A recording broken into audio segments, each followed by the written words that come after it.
এদিকে অপারেশন সিঁদুরের আবহে সামাজিক মাধ্যমে বিতর্কিত মন্তব্যের জেরে ধৃত শর্মিষ্ঠা পানোলির জামিন মঞ্জুর করল আদালত। কলকাতা হাইকোর্ট ধৃত আইনের ছাত্রীর অন্তর্বর্তী জামিনের আবেদন মঞ্জুর করেছে কলকাতা হাইকোর্ট। গুরগাঁও থেকে গ্রেফতার করা হয়েছিল শর্মিষ্ঠা পানোলিকে। জামিনের আবেদন মঞ্জুর করা হয়েছে, 10,000 টাকার বন্ডে জামিন মঞ্জুর করেছে আদালত। সৌভিক মজুমদার আমাদের প্রতিনিধি, আরো বিস্তারিত আপডেট এই নিয়ে দিতে পারবেন। আমি একটু ব্যাকগ্রাউন্ডটাও সৌভিক তোমার থেকে জানতে চাইবো, কি অভিযোগ ছিল এবং কি কারণেই বা তাকে গ্রেফতার করা হয়েছিল? জামিন দিতে গিয়ে কোর্টই বা কি বললো আজ?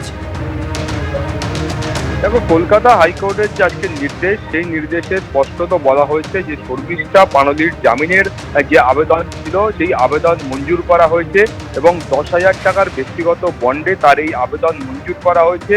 তার পাশাপাশি তাকে বলা হয়েছে যে ইনভেস্টিগেশনের ক্ষেত্রে সমস্ত রকম সহযোগিতা শর্মিষ্ঠা পানোলিকে করতে হবে এবং ভারতবর্ষের বাইরে কোথাও যেতে হলে সেক্ষেত্রে আদালতের অনুমতি নিতে হবে এবং তিনি যদি শিক্ষাগত কারণে দেশের যান্ত্রিক গোলযোগের কারণে যোগাযোগ বিচ্ছিন্ন হয়ে গেছে। আমাদের প্রতিনিধি সৌভিক মজুমদারের সঙ্গে কথা বলছিলাম।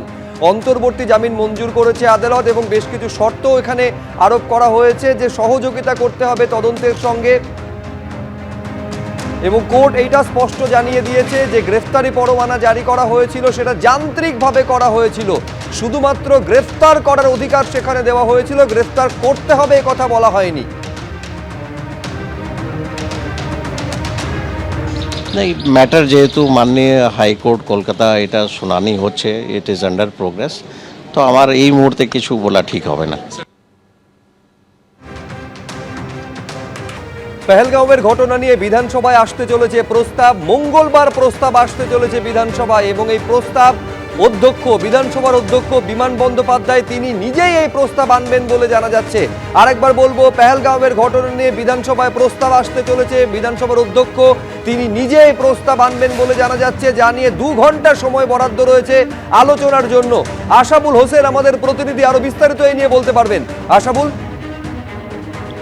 দেখো, আগামী 9 তারিখে বিধানসভার বাদল অধিবেশন বসছে এবং তার পরের দিনই পেহেলগাঁও নিয়ে একটি প্রস্তাব আসছে বিধানসভায় এবং খোদ অধ্যক্ষ বিমান বন্দ্যোপাধ্যায় তিনি এই প্রস্তাবটা নিয়ে আসছেন এবং প্রস্তাব নিয়ে 2 ঘন্টা ধরে বিধানসভা আলোচনা হবে এবং এই আলোচনায় শাসক বিরোধী দুপক্ষই অংশ নেবেন এবং এখন অবধি যা কথা রয়েছে যে তাতে মুখ্যমন্ত্রীও অংশ নেবেন। তুমি জানো যে এই পেহেলগাঁও ঘটনা নিয়ে জাতীয়তাবাদী যে মিছিল গোটা রাজ্য জুড়েই তৃণমূল সংগঠিত করেছিল এবং এই ইস্যুতে যে তৃণমূল যে পুরোপুরি কেন্দ্রের সঙ্গে আছে এবং জাতীয়তাবাদ নিয়ে একটা কেন্দ্রের পাশে তারা আছে, এই বার্তাটা শুধু আমাদের দেশেই না, আমরা দেখেছি অভিষেক বন্দ্যোপাধ্যায় তিনি বিদেশের মাটিতেও বারবার যে রাজনৈতিক মতবিরোধ যাই থাক কিন্তু দেশাত্মবোধ এবং জাতীয়তাবাদের প্রশ্নে যে কোনো সবাই একজোট, এই বার্তাটা অভিষেক বন্দ্যোপাধ্যায় পৌঁছে দিয়েছেন বিদেশের মাটি।